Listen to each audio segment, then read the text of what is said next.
great moves. Even Stixay being involved in so much. Yeah, their average assists per game were 12.1. They had 47 in this one. Okay, yes, it was a bloodier game overall, but CLG, the average player has like a 50% kill participation because most of that game is solo kills. Yeah. In this one, everyone is at like 3/4 or so because there were so many team fights. They were getting into the 5-on-5s, and even though the split pusher was ahead, they were turning him into the team fights and winning the bigger battles. So Counterlogic Gaming doing very well for themselves, and we can see ourselves rushing through the early bans right now with a lot of similarities. No more Jax. Get it out of here. Don't want to see that again. So that will be taken away. We'll see what the first pick for CLG is going to be. We have to remember, so this does open up Rise, which is what I was going to say, and that will be gifted over to Huhi, so that's the trade-off that they're making. Immortals obviously is going to have to be conscious of that, but a lot of things went well for CLG, not just as far as the actual gameplay, but things before that. So the draft, right? You get the last pick, counter pick of the Jax kind of into that Hecarim, great lane matchup.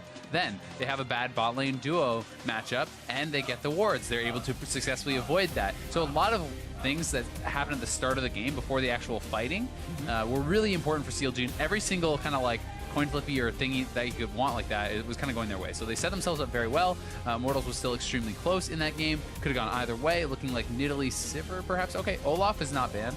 I don't think they need to rush pick the Olaf, though. I think Sivir Karma would be the top-tier metagame sort of pick style right here. And that's so popular right now. You get the double speed-ups for your team. It's all AoE. Fantastic, but Elise taken it. It's a bit of a targeted pick, though. We know that Xmithie really loves playing Elise when Rek'Sai is off the table. Rainover, of course, no slouch either, and it'll give him a great early game champion, and it's a bit of a denial for Xmithie. Makes a lot of sense. I do think that Smithie's a fantastic Nidalee too. So I agree. It's not really, in my opinion, hurting him a massive amount, but I guess they are kind of targeting this at the layered CC. They don't want to be able to have, you know, a Rise, a W, Rune Prison into that cocoon and things like that. So kind of maybe a nod to that. She's also the queen of early game ganks and, you know, flash cocoon and things like that. So we might see them actually tunnel in the mid lane, you know, something like a Cassiopeia that can really try to punish the Rise and just layer it all together and try to pick on somebody. They do also have last pick perhaps for Huni if they want to try to skew that matchup the other way. So Huni was the one who had to kind of blind pick his top laner. This time they have the opportunity to make Darshan do the same and just go for that counter pick. You have a counter pick for Huni, you give him the Elise from Rainover. You have a lot of ways you can start to snowball the game, but we'll see what the options are going to be for them. So far, Gragas and Lucian, the picks for Stixay and Smithie respectively. Smithie definitely a solid Gragas. He's a very good tank player. I feel like it does fill kind of similar role as the Rek'Sai. It's more explosive playmaking though, as you do have that ultimate. So this is really interesting because Counterlogic Gaming not only are trying to mirror the early gank-focused jungler by grabbing Gragas as the trade for Elise, but also they left the Karma up. You normally see Sivir and Karma as two of the three most contested champions in the game in the current 6-13 sort of state as teams seem to view it, and you should almost never be allowed to get both this late on in the draft. To me, it's saying they want Bard again, very likely. That is something that was not banned out. It was something that CLG had incredible playmaking on last time. Give Aphromoo a playmaker. Although Karma may be the better champion, I still do prefer Aphromoo on the playmaking champions. That's always been something that I felt like he's shown up a lot. So as far as the meta, I agree. This does kind of seem weird to be able to get a Karma as your fourth pick. It's kind of makes sense. And Malzahar going to make, I believe it's a debut in North American LCS. It has been picked elsewhere.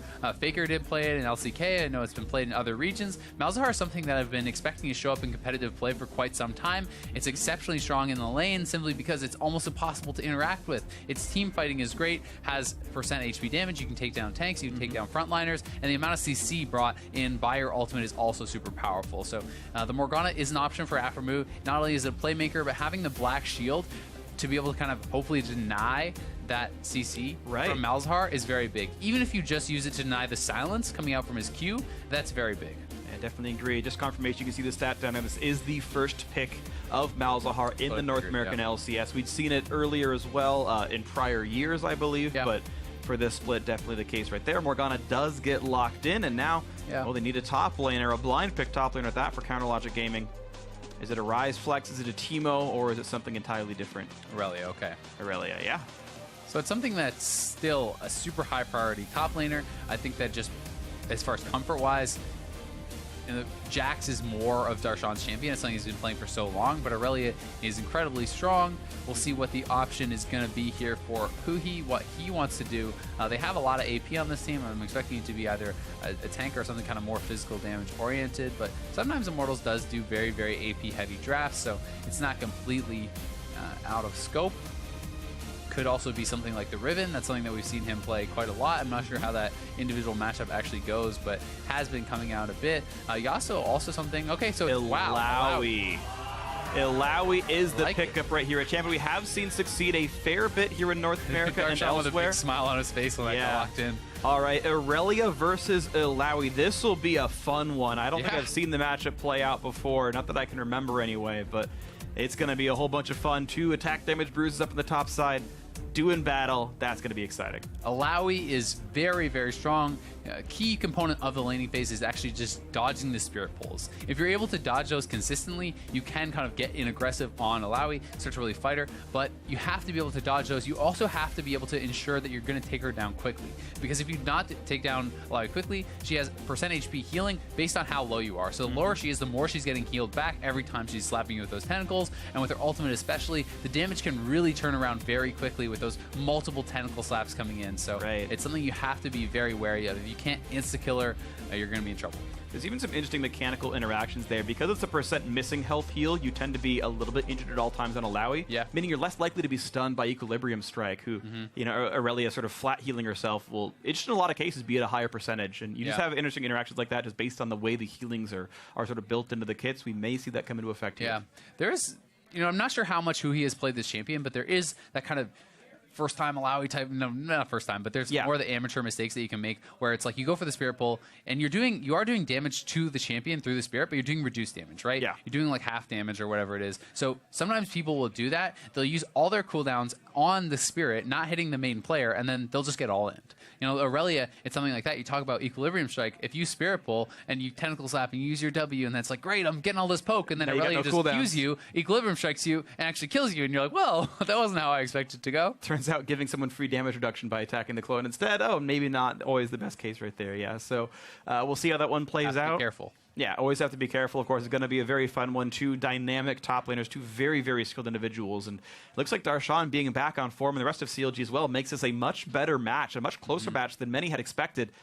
We do have the game unpaused, so we're going to get ourselves into the match, into Game 2 here. Counterlogic Gaming, they won the first one, but there's always the chance that the Immortals come back. They nearly did it in the first game themselves. And here we go on to Summoner's Rift for Game 2. So we do have some pretty fun picks here for Immortals. Ghost was not super expecting to see that from Pobelter, but pretty cool. Going to be able to give him a little bit more ability. The chase down is pretty nice, especially since you love to build into Rylast and stuff. It does kind of give you even more potential for that. And actually, Smithy's in pretty deep here. I'm not sure if he's been spotted out at all. But he's kind of deep in enemy territory by himself, and he's actually getting behind Illaoi. This is one of those researched level 1s where you know where the enemy team normally stands, and you play around it here. So Huni going to walk away anyway and spot that Smithy is there. He didn't even get a deep, like a special ward either. So unfortunately for Counterlogic Gaming, their early preparations did not turn into very much. But either way, that's what you can do sometimes. And CLG, one of the very best teams at level 1s. You do the research, you figure out where your opponents normally stand, and sometimes you can outplay them with that information. Certainly can. Ward kill goes over to Darshan. He's got Tentacle that top kill. lane lead. Oh, was it Tentacle kill? Yeah, Tentacle kill. 5 gold to Darshan. He is blinging it right now.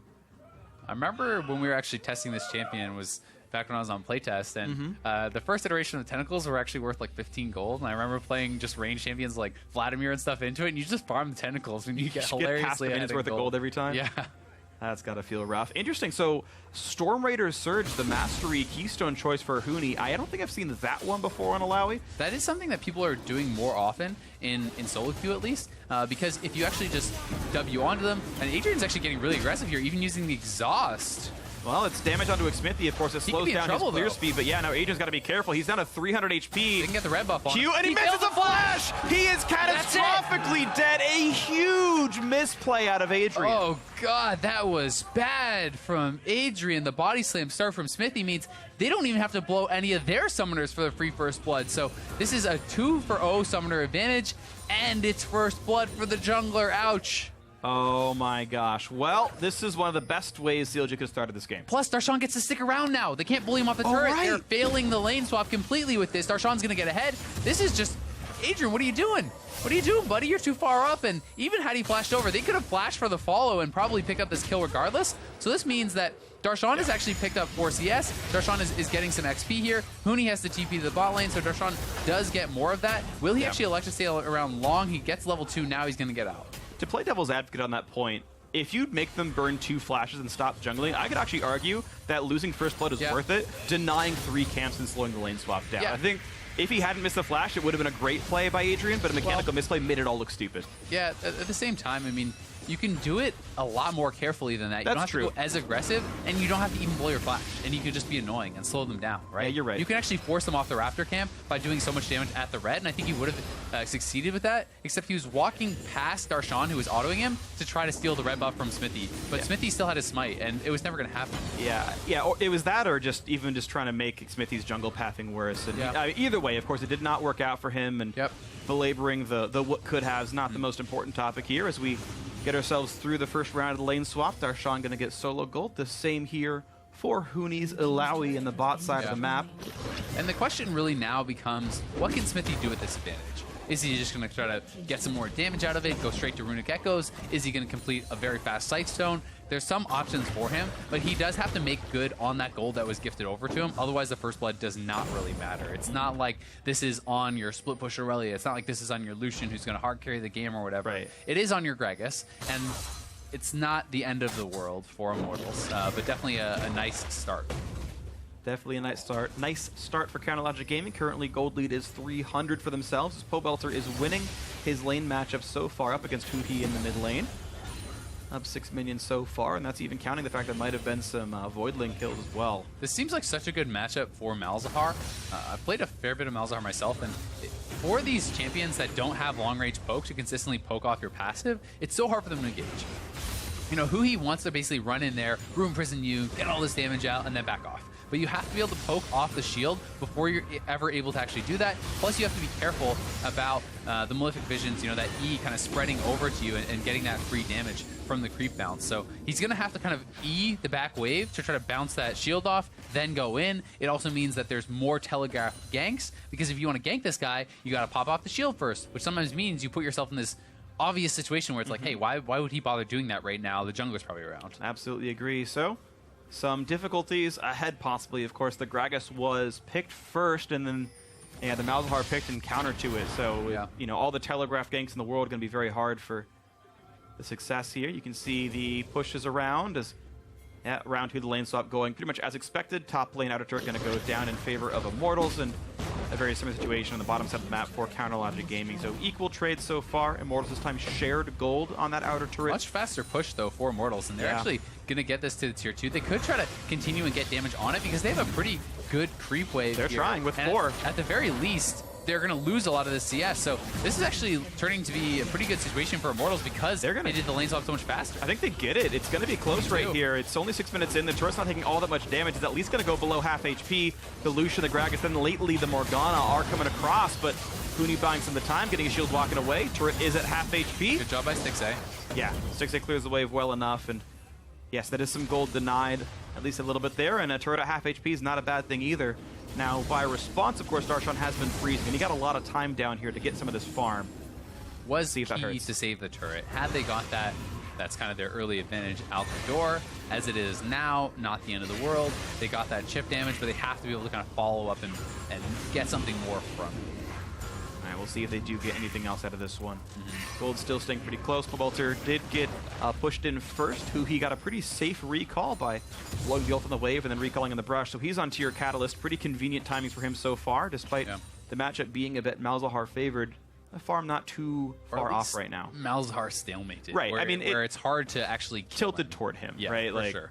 I agree. It's why Pobelter picked the champion in the first place. You should expect that matchup to go well. Immortals knew Rise was left on the table. They expected the first pick, and they had a plan ready for it. And that's kind of how I think you play current day League of Legends. Is you accept that there's some S tier picks that teams will be wanting to first pick that are strong into 95% of matches, but you find that 5% for yourself. You plan the champ select around it, and this is kind of the state I think Immortals are in right now. You saw CLG do the same thing with Aurelia and Soul in Game 1, and I always really respect teams that play in this way. I think it's the correct way to approach champ select. And once again, Immortals can go big more. pushes here from Immortals. Their group is 4. They're always to the turrets, getting that early damage. And Smithy has spotted Rainover. Arise is there too, so are there in time. But TP coming down, or actually, no, my mistake. It was the TP from the bot lane to the top lane. So yeah.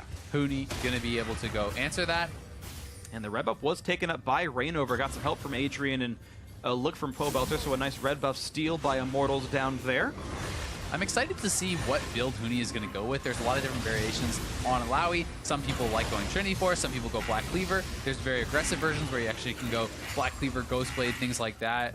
Some people are going to do much more defensive versions, just even Black Cleaver Tank, etc., etc. There's Iceborne Gauntlet's good. There's a lot of different ways you can go. Yeah. And I'm excited to see his interpretation of it. Yeah, Quast does Death's Dance, for example, which heals on all physical damage dealt, so your tentacles heal you for even more than before. And right now, this looks like the Black Cleaver build. I would expect that more likely than Trinity Force, but I would think so one. too.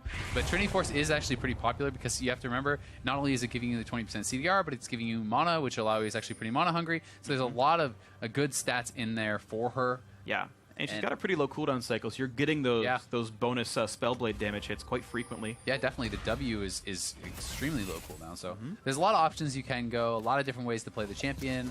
Makes it fun to watch.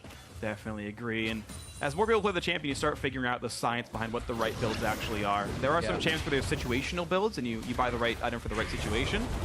And the more that people play the champion, the more you start figuring out what those situations are. And it's like, Alawi will be better the more people play her. Yep. That's just like a function of how this kind of thing works. You have to do the science eventually, and you figure out with the experimentation. Huni right now freezing up in the top set of the map, but that means CLG pushing really aggressively. And keep in mind, there was no teleport on this Alawi, so CLG have a power play down here. It's a bit of a 4v3, as the mid laners are trading their farm back and forth. And CLG actually going to go for the mid lane dive instead. They've gotten in there. Once again, shield's there, so they have to Q first and knock it off. There's the Darshan in, then he's going to land a bit of damage. Nice flash to get away from the body slam. And a silence back onto Darshan, but that's going to mean him still running away from the wave, losing a bit of the farm. Mid lane turret going down to 2/3 as Huni still is freezing up there, so CLG are bleeding gold as they go for these plays. I feel like we could have seen actually a flash from Smithy to take that, but they wanted to take the guaranteed win. They already got both the summoners, didn't have to commit anything themselves, so they can look for the return gank, but this is the kind of setup that you do need. So Darshan intelligently hitting the Q first, knocking off that spell shield, and now CLG moving up here to the top side. A nice stun by Rainover, plenty of damage dealt as well. Darshan at half HP, the red smite helping, and the spear got pulled out by Stixay, so he's going to be turned into a vessel really shortly, and now he's going to dodge away from these for the next few seconds. After move, going to get some help from the team. Huni hit up a little bit. There's the only coming across. He's got a lot of damage coming out. He wants Stixay. It's a lot of punishment towards CLG's AD carry, getting smacked by the tentacles, but Smithy takes it down. One more slap not going to come through. The kill does go to the blue team. Nicely done, Counterlogic Gaming. So close, and that is big for CLG. It's such a champion that you want to snowball on when you're playing Alawi. Getting those early kills can really mean the world as far as having success on this champion. So very well played there by CLG. Extremely close to getting the kills on both 6A and Afro. And the pink ward not going to be killed away right now, so it's going to regen up shortly. CLG can keep that pink ward alive for a little bit longer there. They look to fight against Rainover. Cocoon is gonna land a fair bit of damage. That means the ulti for Pobelter. The flash chase comes through, and that's one kill picked up. Now he's got to be careful. He's been exhausted. He was rooted in place for a second as well, but he's gonna walk away safely enough.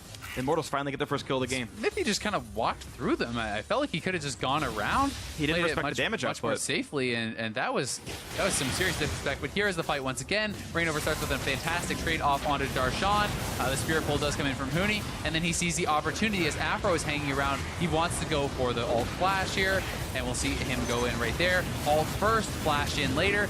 Increases your chances of hitting that all, and you can see the tentacle slaps getting a lot of damage, but Stixay, confident, stays around, has the support of his team with the black shield, barely able to get that kill. And unfortunately for CLG, Smithy kind of giving away a freebie in the mid lane means Immortals does start to cut away some of that gold lead, and Pobelter, a key member for them, is going to be the one to get the kill. And that's nice for him because the farm is actually sort of trading back a little bit more towards who he's Rise. Again, inflated by playing against Alawi and playing against Malzahar, you're going to get a couple of free CS reflected in the scoreboard. But even still, of course, it's a good situation for Pobelter to get that kill. Morellamicon first item. The Malefic Vision's mana refund is actually based on your max mana, so having just raw mana items gives you more restore there. Feels a little bit better overall, and we'll see him keep that pool up. CDR is fantastic for that champion as well now, especially with the new iteration, because it's about refreshing your E. So you put up the dot, and then at the end of the dot, you Q. That refreshes the E. Then at the end of the Q, you can ultimate. That refreshes the E. So you have these different ways to do it, and the idea behind it is that your Voidlings are doing work, you're constantly refreshing your E, and it's less upfront just kind of one-shotting someone with your ultimate like the old Malzahar, and more about consistent damage, keeping that DPS being pumped out. Yeah, which speaks to using Ghost, by the way. The mid laners talked about it in last week's sort of featured mid lane stream, and they were saying, yeah, champions like Vladimir who want to stay in the fight all the time, and you know, uptime is your most important statistic, basically. Well, Ghost is the uptime summoner spell. And of course, Huhi's Rise has that be a function of his ultimate, so there you go. You've basically got mini Ghost already, but that's the goal with champions like this, where you just need to stay in range at all times and land your targeted skills. So now, a push onto the Cloud Drake. Immortal's going to grab that one pretty easily. Rainover takes the shield, no big issues here, and that's the first break of the game for the squad that lost game 1 and are slightly losing in game 2, but certainly can make the comeback happen. Always a nice dragon, especially when you do also have a lot of speed ups built into your comp already. You have the Stivir ults, you have the Karma shields, so you have multiple speed ups, then you have that on top of it. It can make your engage just that much scarier, so it gives your opponents a little bit less time. I always do kind of like those when it's things in combination. Stixxay pushing aggressively up here. You can see Afro kind of hanging out in the jungle, making sure he spots any rotations coming over. But it is a lot of Immortals members moving up towards this top side. Rainover kind of slowly making his way. But the Rift Herald is being taken. They're going to try to gift it over to Darshan. This is spotted, though, so we'll see.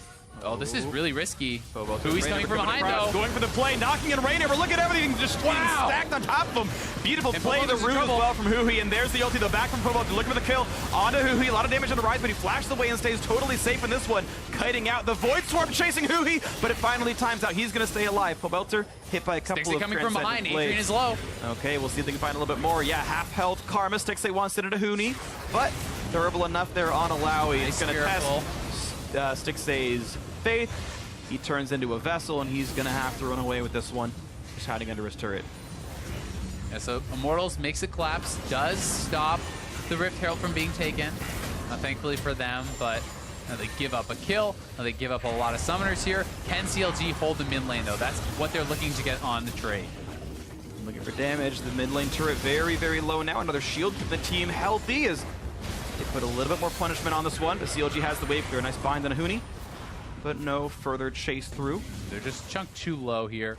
Rainover is able to kind of get back out there on the map with his team now. Did get taken down by nice CC chain. Has built himself a Sightstone. No Sightstone yet on Smithy, so did elect to go more for the kind of greedy build with that first blood.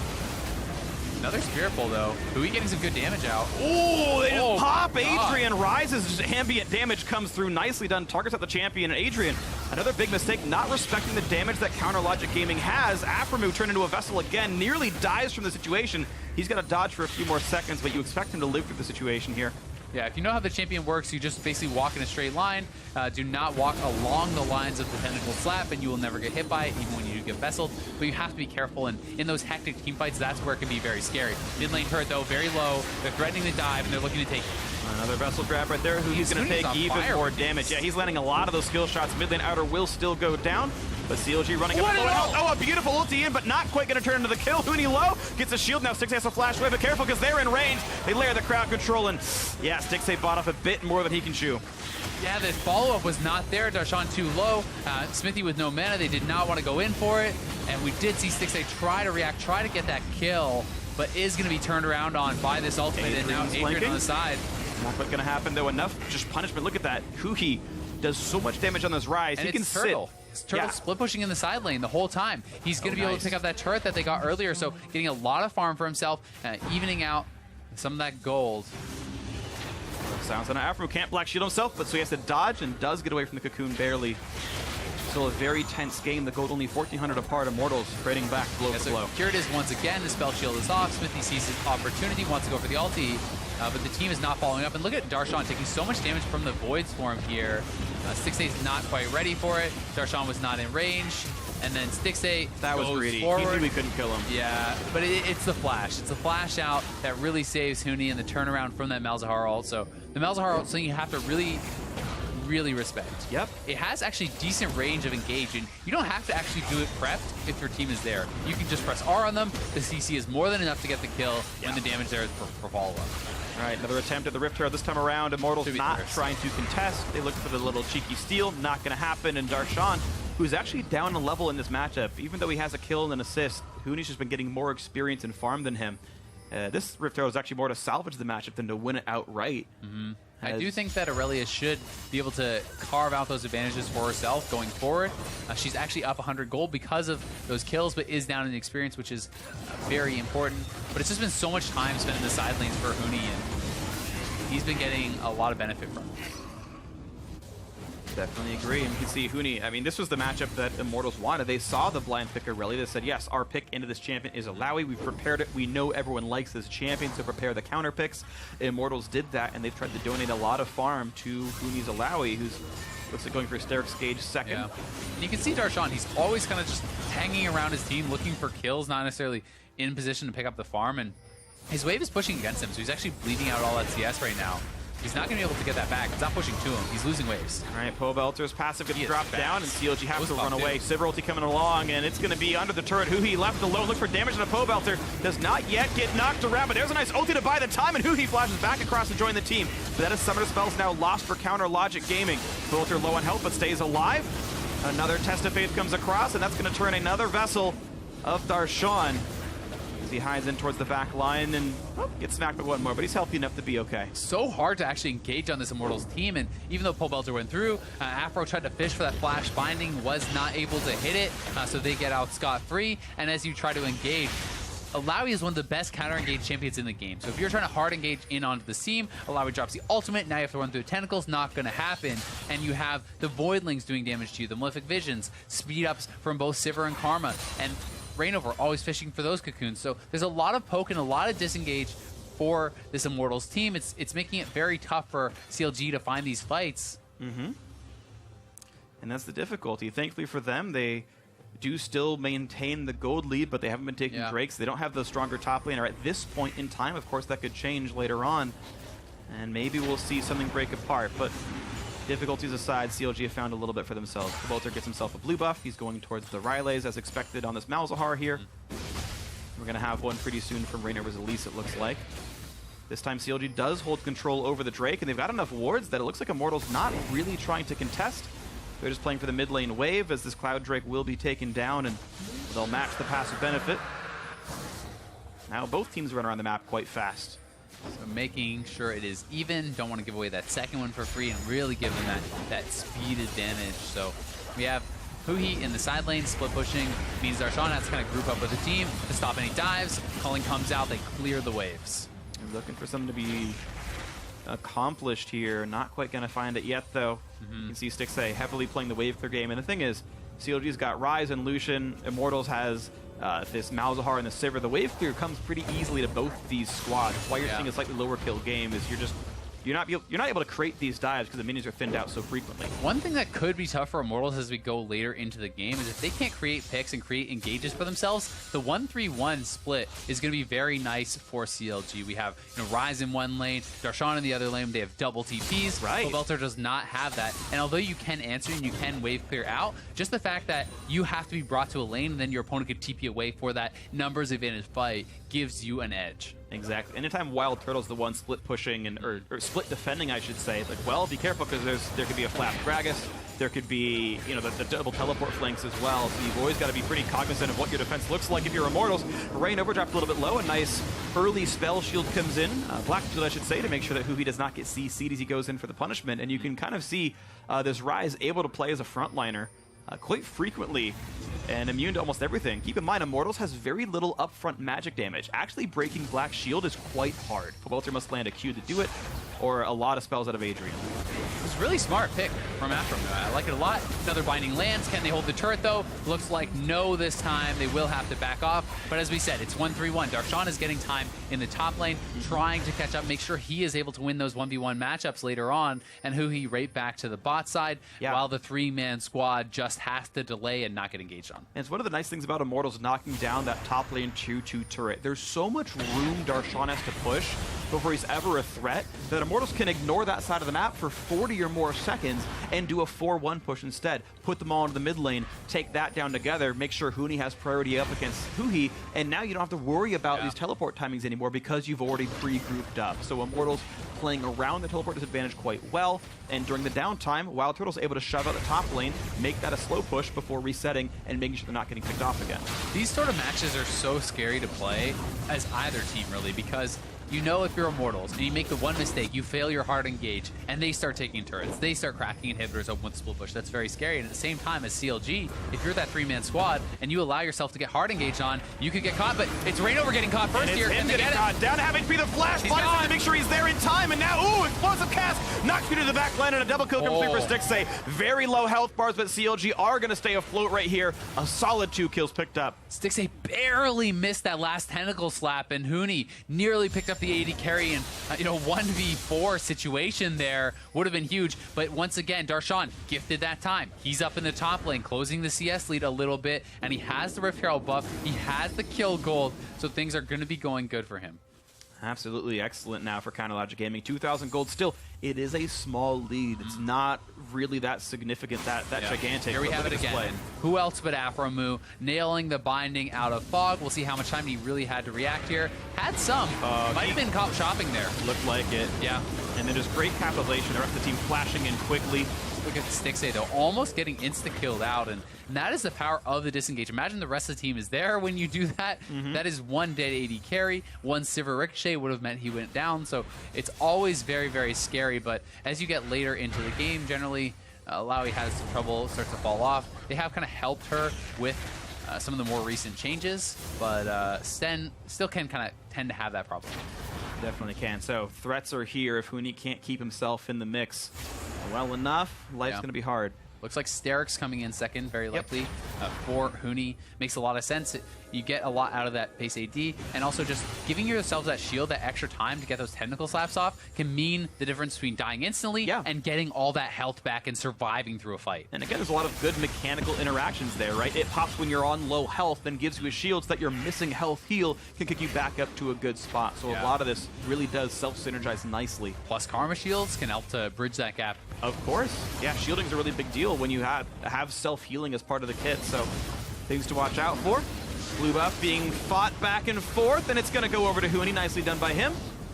Does a bit of damage, tests Huhi's spirit, and he's going to be running away from tentacles for a few more seconds.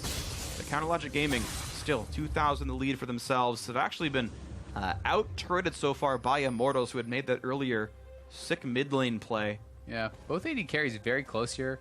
Also, even though Lucian has the kills, I think Turtle actually got more local gold from turrets, picked up more of that gold for himself, so he's only down a couple hundred gold. They both have 2 completed items, things looking good in that regard. GA close to completion here for Huhi, who loves going that as the 3rd item, and yeah, things are definitely heating up in this game as Sterix is now completed for Huni. It's going to be a big power spike for him with that 2nd completed item well before Darshan has his. Definitely agree, and threats are definitely here. You can look at the fact that Darshan's getting himself magic in his build also, so if he does play against Huni, that's what's going to be happening there. And Huhi actually off-screen flashed in on Huni for that. So a flash is down, really gets nothing for it, kind of overestimating his ability to do damage to this Alawi, it felt like.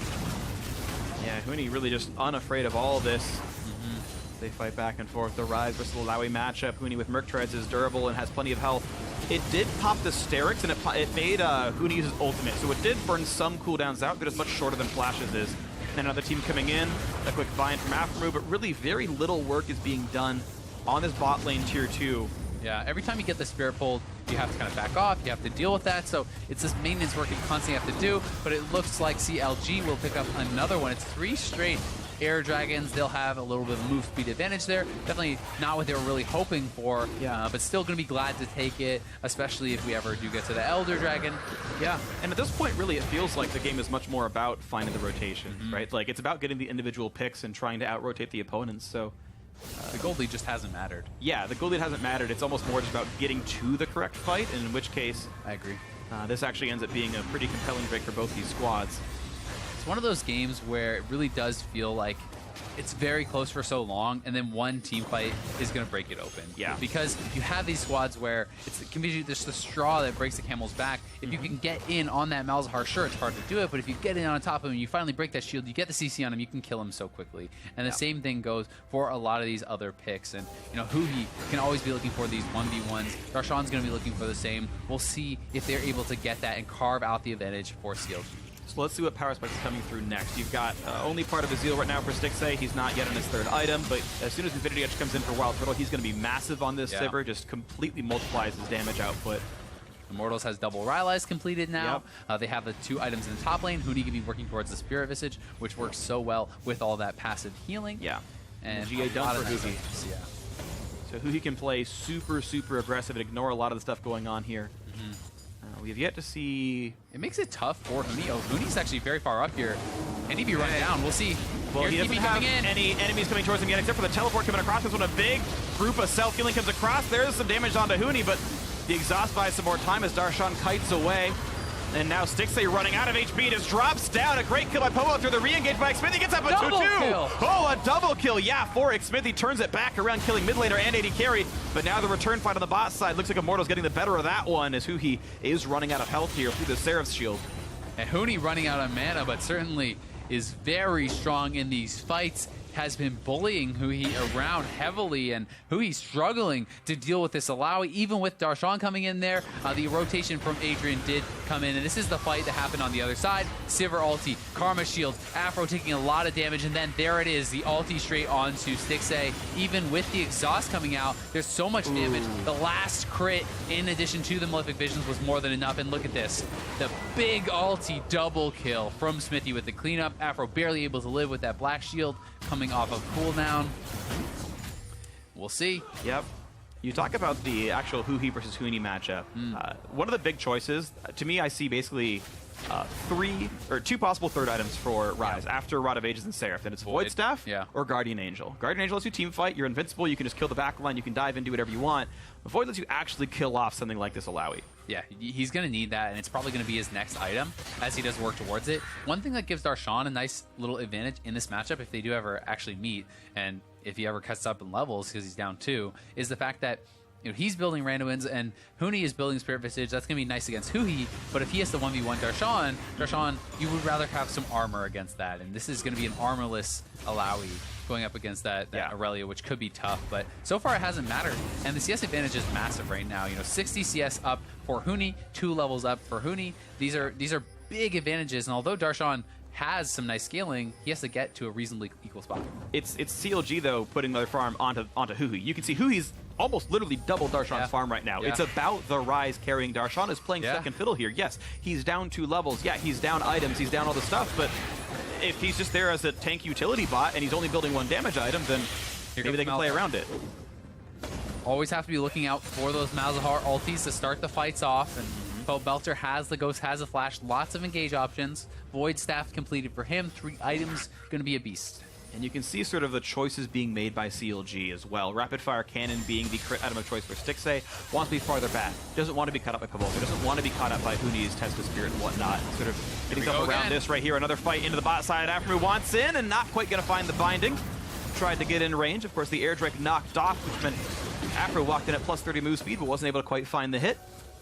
As Huni does have to start building armor, it's going to be nicer for Hui in this 1v1 too, because you can't just never build armor on the Alawi, or when the team fight time comes, you're going to get smashed by Stixxay. Yeah. The threat's definitely there. I feel like he's never missing these Spirit Pulls. He has been so on point with that. Yeah, hitting absolutely. Spirit Pull after Spirit Pull. Darshan now up in the top lane, almost took down the turret. And he's even built to survive Wild Turtle, so he's not really that threatened by this. Yeah, has a either. And a Ninja Tabby. Both those things help quite a bit. He's still wearing the glimpse of the Void buff from the earlier Rift Herald on top of that, so Darshan's split push is starting to work. As long as he's not facing Huni, which he's not as far as the level disadvantage to make that hard, he's getting some headway, but it's very slow progress for Counter Logic Gaming. Mountain Drake going to be up next and very soon at that, and look at that, Huni finally starting to take some real damage as the rotations keep coming through. Does get some in, but there is Spirit Visage completed. He has the Merc Shred. It's going to be very tanky. tough for him to take down. And remember, he always starts healing more and more the lower he gets. Stixay now, they're looking to engage on him. Ghost popped on Malzahar, he's going to be there nearby. A nice W by Afro. He's got to watch out with the... Okay, lands the bind. Yeah. What I think about Morgana is the... Oh, he's going to flash in for the play. Doesn't find it, though. Afro able to black shield himself. Welter has not ulted yet. They're going to find Afro. He's going to be dropped down. A nice stun coming through from Reignover to make that one happen. That gave free time to Darshan. 1 kill for 1 turret. I'll take that as CLG. It's how much more can Immortals get? What else can they get? Because Darshan is actually on the inhibitor turret. Will they go to Baron? What's the call? No one's actually based just yet. Recall. Now Huni goes back. Darshan can come down here. Immortals threatening Baron side, knowing Afromu is going to be down for quite some time. You know, Huhi is out of mana here, and they're going to go right over to it. Huhi's recalling so he can teleport with a full mana bar. They're trying to stop this push right now. It's going to be, yes, an 8,000 health Baron Nashor. There's a teleport into the mid lane. Huhi wants to join them. Darshan's the other side, but Xfinity gets caught out. A nice capitalization onto the jungler. The tank just going to drop right there. Crits by Wild Turtle, and the re-engage comes in. Huhi wants Reignover, but a double kill comes through. A nice one picked up by Wild Turtle, diving in successfully. A big shield keeps Reignover alive, and they finally get the damage, but it's 2-1 in kills already for Immortals. Darshan gonna be the 3rd casualty, and Huhi is now left alone on this one. The re-engage coming across, they're gonna pop the Guardian Angel, and the kill is going to follow suit. I cannot see Huhi living through this one. Silence comes in, beautifully done. That's 5 kills in a row with 1 traded back. Huhi should have just flashed out of there. Instead, he tries to flash aside, get the angle for the Q, and make the outplay, but it's a 1v4, and had he stayed alive with Afro, perhaps they can poke them off it. Without him alive, there's no way. This is gonna be a Baron going the way of Immortals. Beautifully done right there. Almost no chance to. The Afro shouldn't even be around here. He binds Pobelter, but could lose his life. Yeah, the Riley slow certainly helps. Afro needs to get out of combat and does so. He's running with the Cloud Drake. Gets himself away. Still gold dead even now. A big swing for Immortals. They get the pick, they get the kills, and they get the Baron. And here is the fight once again. Huhi TPing in here. Darshan has not had a chance to base for a long time. Smithy goes in very early. Stixay is already low. They're very disconnected in this team fight. There's almost no chance for them as 2 members are dead before anything really happens. And then Huhi has Reignover so low. They do finally pick up that kill. And Huhi is able to chase them down, gets the tentacle slap kill onto Darshan, and this is where I felt like Huhi should have just flashed out of there and saved himself. Yeah. Instead, he gives up not only his life, but the GA charge, and that's why I felt like he should have gone for that more defensive option for sure. Either way, Immortals looking like they're going to get it for this Dragon. Was not willing to use his flash to attempt to steal and flash out. I'm a little bit surprised that he held on to that cooldown. Well, it's very risky because Baron is up, right? If you give your life now, how much do you lose in return? You know, you can give that flash, maybe you get out, but if you get caught, if you get ulted by Malzahar when you go in, you're probably just dead. So they have to stay alive. They have to look for something, as there's a massive Baron wave pushing in the top lane. No one's there to answer. They have to engage right now or they're going to lose top. All right, well, looks like CLG, yep, they're just going to clear the bot lane wave, and this turret's going to be dropping pretty quickly, but Huni gives them the respect to not get jumped on. He really is prioritizing keeping the whole team alive and playing much more wave control. So his bot lane tier 2, the more likely target, and now no defense available to CLG. That one does get dropped. Darshan has been sent to deal with Huni, but it's a 3-level disadvantage. They've put so little effort on getting Darshan ahead. He's heavily behind in this one-on-one matchup. And Huhi, the investment in him has not yet paid off. He's not really been able to do anything except kind of push in some waves. Darshan fighting up against Huhi in the top side, has to pop the ult for wave clear, but that turret is exceptionally low, and they're now moving around. They're looking for the collapse onto Huni, so Huni just needs to run, just needs to buy time, because Huhi is in chase. They're not going to be able to get it, though, and Immortals starting to peel CLG apart. CLG just needs to hold on, though. They need to delay through the Baron buff, which is already halfway gone. Yeah, only about a minute and a half left on this. We'll see if it's going to be enough here. Immortals getting plenty of damage. Looking for the damage on a Huhi. He pops his own shield to stay alive, but he's running out of health bars pretty fast in this one. Huni just not taking damage, really. Darshan was dealt with the bot side of the map. Top lane and hip turret goes down. Bot lane and hip turret as well. CLG cannot defend any of these sides of the map right now. And they're losing more and more of their base. Here they come back out, though. They're going to look for the engage, perhaps. Finding hits! Hits Reignover. Shield comes across. Smithy a bit low, down a half HP, but Guardian Angel's on, as well as the Black Shield to remove the further crowd control. But Huni makes a split push happen. Immortals playing around the map well enough, saving their cooldown. There's a flash ult on the Stixay. He's going to kite away and stay alive. Now Reignover knocked into the team. Guardian Angel popped. Huni's coming. Very low. He's running, and yes, Huni is here, but gets bound up by Afro, meaning the kills won't quite happen. Xfinity gets himself to the fountain in time, and he will survive this one. We'll see if anything else goes in. There was Immortals look for the Nexus turrets themselves. Double inhibitors are down right now, and a safe kite away. No kills on either side, but Immortals split CLG up well enough to get a 3,000 gold lead and 2 inhibitors down. Yeah, huge swing there for Immortals, and Huni has been just massive in this game for them. They gave him the farm, they kind of neglected Darshan. They're hoping that Huhi would be able to take down Huni, and it just has not happened. Now up over 70 CS, it's a level 17 Alawi to a newly 15 Darshan, and although he has had the Rift Herald buff, it does not matter whatsoever. Even in the 1v2s, Huni has been performing on the Alawi, has been doing very, very well. And Pobelter also has been key, getting so much poke damage in with the Malefic Visions, with the Voidlings, and they are looking to close this one out, looking to push down mid lane and get the 3 inhibitors. And they're looking at that mid lane right now. Karma Shield comes in to make them tanky. Huni once again tests the spirit of Xmithie, makes him a vessel. Yeah, his faith has been deemed unworthy, and Nagakaboros wants to do some damage to the rest of CLG.